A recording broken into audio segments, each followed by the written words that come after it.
안녕하세요. 법박박사 김철주입니다. 오늘은 반성문, 탄원서, 형사의견서 이런 형사 문제에 대해서 가르쳐 드리겠습니다. 우리가 그 이제 형사 문제가 되었을 때 보통 이제 공격하는 측면도 있지만 방어하는 측면도 있어요. 만약 내가 사기를 당했을 때 고소장을 잘 써야 되잖아요. 이것도 이제 그 고소장이 심파주라 이렇게 되면 안 되고, 그 특히나 지금 검경수사권 조정돼 가지고 굉장히 정치하게 법리적으로 사실관계 너무 장하게 써서는 안 되고, 이 만약에 예를 들어서 형법에 사기죄가 있다 그러면 이 사기죄 구성 요건이 있단 말이에요. 이 도이치 시프라이 독일어로 다트 배신한지라고 하는데, 구성요건 대장성을 뭐 기망이라든지 이런 게, 기망도 되게 많아요. 적극적 기망, 소극적 기망, 묵시적 기망부터 많게, 사기 종류도 수백 가지가 넘어요. 엄청 많단 말이에요. 그런 것들을 맞게끔 사실관계를 이 법리에 맞게끔 써주는 거죠. 아무리 많이 써도 그 구성요건 해당성에 맞게끔 이놈 죽일 놈이다, 나쁜 놈이다, 사기꾼이다 이렇게 되게끔 구성요건에 맞게끔 서술해 줘야 돼요. 근데 내가 또 방어하는 측면에서 내가 사기죄를 안 저질렀어요. 만약 많은 사기죄 유형이 있지만 만약 대형업 사기다, 이 핵심은 내가 기만 거짓말해서 이 빌려갈 때 변제 자력과 변제 능력이 없었으면 사기죄가 성립하는 거거든요. 근데 내 변제 자력과 변제 능력이 있다는 것을 입증해야 되는 거잖아요. 그런 것처럼 이 방어할 때 특히 더 중요해요. 이게 공격할 때도 마찬가지고, 이 형사의견서라든지 진술서, 반성문, 탄원서 이런 것들이 유기적으로 잘 들어가야 돼요.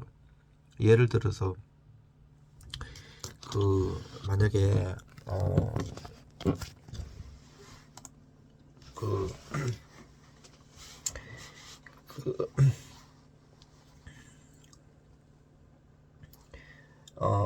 형사의견서를 쓴다고 해도 이 아까 사기죄나 예를 들었잖아요. 그러면 그 공격하는 포인트에 대해서 법리 반박, 사실 반박을 해야 돼요. 이 구성요건, 기망, 나 기망 안 했다.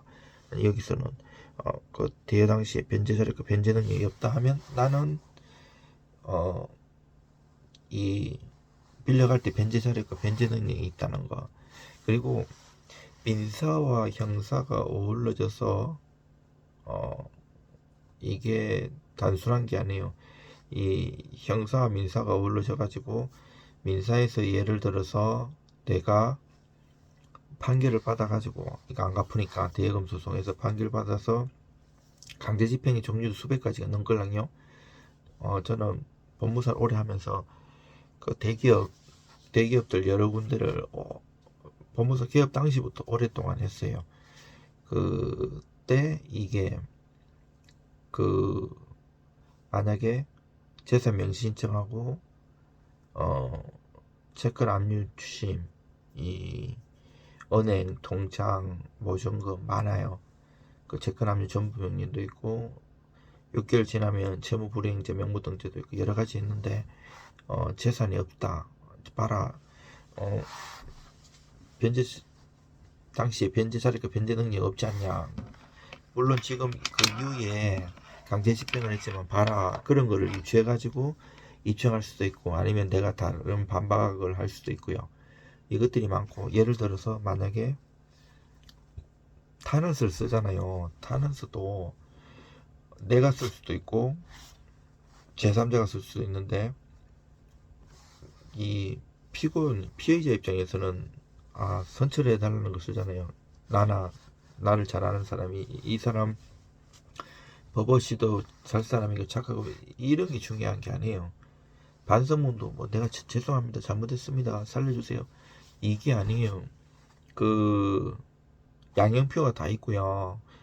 막 수학보다 더 전개의 법원, 특히 형사는요, 이게 양형표가 다 있었고 뭐 했을 때는 강경 아니면 가중하고 신분에 따라 가중되는 경우가 있고 여러 가지 형태에 따라서 발생하는 거 이것도 일부를 갚았는지 아니면 내가 그 성범죄도 수십 개가 넘걸랑요. 미성년자 관련된 거는 엄청 가중처벌 받걸랑요. 근데 이게 내가 싸워야 될지 무죄를 주장해야 될지 선처를 갈지 그거를 빨리 판단해 가지고 제대로 잘해야 돼요. 이거를 잘못하면 막 어떤 만약에 어디 법무부편이 갔는데 이거 싸워보자고 이거 억울해 갖고 선임을 했는데 이게 양형에서 참작이 안 되잖아요. 싸웠기 때문에 반성하는 게 없기 때문에 그러면 굉장히 세게 실형을 받는 사람도 많아요. 이 범죄의 형태나 이런 거 억울하다고 무조건 다 이게 구제되는 게 이런 게 아니에요. 법에 따라서 판례에 따라서 빨리빨리 판단해가지고 이 사건 전체를 아울러가지고 이게 어떻게 가야 될지 이런 거를 빨리빨리 판단해야 돼요. 그리고 변호사 선임할 돈이 없어 이제 그 법무사에 오시는데 법무사도 법리를 잘하는 사람 많아요. 저처럼 법학 박사고 대학원에서 민법, 민사선고, 형법, 형사선고를 두루하고 석사에서 박사는 또 형법, 형사선고 두루두루 하는 사람들 깊이 있게 논문 수준으로 빨리 사건 파악도 하고 써기는 것도 잘하거든요. 근데 이제 이게 봤는데 여러 가지가 있어요. 만약에 이렇게 상대방하고 합의를 제안해 가지고 합의가 안 되면 뭐 형사공덕으로 간다든지 아니면 또 여러 가지 하는 게 아니라 이게 만약에 성범죄든 경제범죄라 가지고 내가 이제 좀 합의를 하는 게 유리한 거 이러면 거기에 따른 단계도 많아요. 이렇게 그 사람 이제 변호인이 있으면 변호인을 통해 가지고 연락하고 성범죄 같은 건 바로 연락하면 안 되거나 2차 가해라 가지고 더 고소 들어오거든요. 그러면 이제 가족이 연락한다든지 그쪽 부모들한테 하고 이 꽃뱀들도 많고 실제 미성년자 중에서도 자기가 드러내지 않고 그 성년자인 것처럼 해가지고 나중에 막 문제가 됐을 때 뭐 부모님이 알게 된다든지 뭐 여러 번 하다 걸리면 그때 걸렸을 때 이전까지 다 딸려오는 경우도 많고요. 또 요즘 행정 관련해 가지고 이제 미성년자한테 원래 옛날부터 술 팔면 안 되는데 그거를 역용하는 미성년자들도 많아요. 실컷 많이 먹어놓고 우리 위조 신분증이다 이렇게 하는 것도 많고 이런데 거기에 따라서 법리를 자세히 해야 되고요. 글을 감동적으로 잘 쓰고 법리도 제일 반박을 해야 돼요. 제 거 이제 네이버 블로그도 3만여 개 글이 있고 옛날에는 다음 블로그도 많이 했어요. 근데 이게 다음 블로그가 2년 전인가 없어졌어요.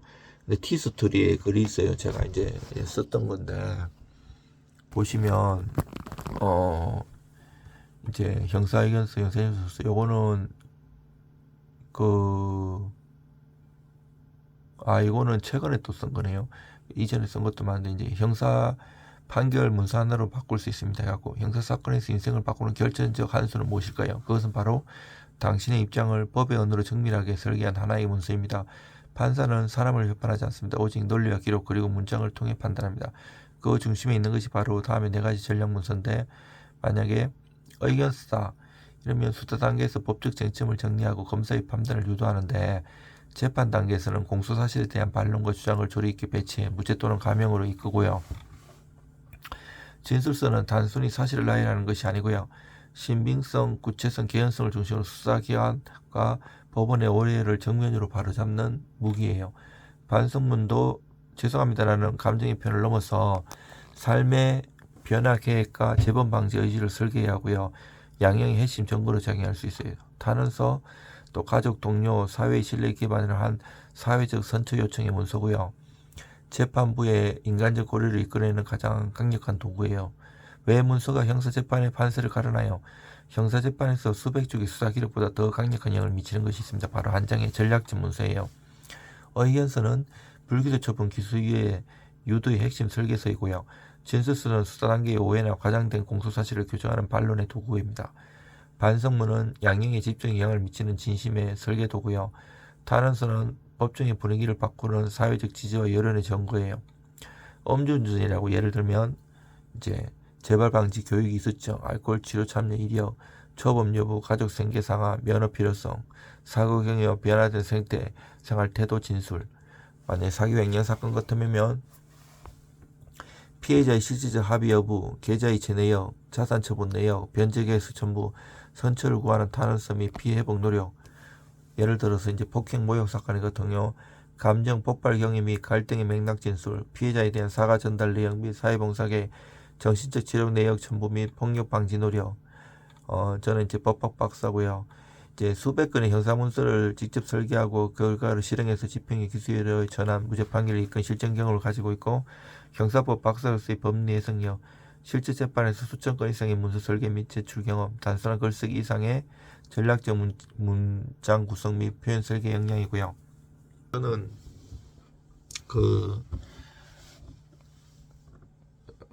연구하고 공부한 거 이런 걸 좋아해요. 2011년 17회 법무사 시험 차석 합격하고, 그 이전에도 사시 공부를 오래 했고, 그 1차 시험을 4번이나 합격했어요. 2차 80까지 봤었고, 이제 손이 좀 안 좋아가지고 그 특수부대에서 손을 좀 다치는 바람에 그 오래 쓰지를 못하고 2차 시험이 많이 떨어졌는데, 그 이후로도 계속 공부해가지고 고대에서 석사는 민법 민사소송법을 했고, 박사는 시립 때는 민법 형법 다 해야 돼요. 논문은 형법 형사소송법을 썼어요. 그리고 논문도 지금 뭐 대법원에서 열리는 한국민사집행법 펼치는데 여러 학회에서 논문도 많이 하고 학술지에도 내고 계속 연구해요. 민사나 형사나. 1년 상면 65일 여기 법학연구소에 와서 거의 살다시피 해요. 뭐 취미라고는 자전거 잠깐 한강에 가서 타는 거, 그 체력 단련을 위해서. 그리고 계속 연구 막, 저는 뭐 술 담배도 안 즐기고요. 어디 모임도 거의 안 가요. 꼭 필요한 거만 하고 이렇게 한데, 이 문서를 써도 그게 판사님이 좋아하는 문구와 그 각주에 그리고 판례 다 찾아가지고 법리적으로 제대로 잘 써야 돼요. 그 심파적으로 써갖고는 되지다. 그렇다고 쓸데없는 거 많이 써갖고 택도 없고요. 법리적으로 딱딱 맞게 써야 돼요. 그 사건마다 결이 다 있어요. 사기죄만 해도 수백 가지 종류의 그 사건이 다 다르기 때문에 거기에 따라 결을 달려야 돼요. 저는 손님이나 뭐 그 다른 법조인이 썼던 한 줄도 인용을 안 해요. 그게 아니고 다 새로 다 완전히 갈아 씹고, 뭐 서류 때문에 살아요. 뭐 아무리 뭐 서류가 많고 해도 저는 어릴 때부터 금방 봤어요. 저는 AI 같은 거는 믿지 않아요. AI는 아직도 그 논문이나 이런 거를 막아놔가지고 얘가 끌고 오지 못해요. 끌고 오는 거는 다 공개된 거, 이렇게 예안가 없는 것들이. 그런 건 판사님도 다 아는데 그 써봤자 도움 안 돼요. 빨리 서류를 산더미처럼 가지고 빨리 파악해가지고 그 쟁점을 바로 쓴 다음에 계속 늘려가야 손님하고 일하기 때문에 뭐 문서 막 민사, 형사, 강제집행권 뭐든지 하나 써도 논문식으로 막 50에서 100장 이상 쓰고 이래요. 그리고 뭐 비용 비싸지도 않고요. 법무사들. 그리고 하는데 이제 저희 사무실은 나라에서 법무사 사무실 다 똑같아요. 상담료 얼마 받기로 다 정해져 있어요. 비용도 그렇고. 근데 무료 상담을 안 해요. 간단한 건 해줄 수 있지만 상담료를 받고 나라에서 받기로 한 거 받고 일을 맡으면 상담비 빼줘요. 근데 진짜 저는 상담 하나 하기 위해서 그 자료를 다 전날 다 검토를 하고 이 시간을 엄청 쓰거든요. 그리고 바로 얘기를 해도 서류 보고 금방 파악하거든요. 손님 들어오면 서류 막 상태를 갖다 쫙 보고 쟁점을 딱 파악하는 거 보면 놀라시는데, 저는 사건을 많이 안 해요. 옛날에는 많이도 했었어요. 근데 그러면 질이 떨어지기 때문에 적당한 사건을 깊이 있게 해요. 형사건, 민사건 의뢰해 주시면 잘 처리해야 합니다. 항소장이나 상고장 1심에서 다른 변호사님이나 법무사님 통해서 안 된 것도 많이 뒤집은 것도 많고요. 파기환송도 많이 하고 판례도 바꿔봤어요. 힘든 시기에요. 지금 경제적으로나 전 세계적으로 다 뭐 정치적으로 다 힘든데 버티셔야죠. 저도 많이 힘든 시기도 겪어봤고 뭐 지금도 뭐 그렇게 썩 좋은 형편은 아니지만 손님들 사건 잘 해결해 가지고 잘 처리되는 거 그 고맙다 말 한마디 들을 때 제 희열을 느끼고 최선을 다하고 있습니다. 여러분들 힘내시고 상담이든 의뢰든 주시면 잘 처리해 드리겠습니다.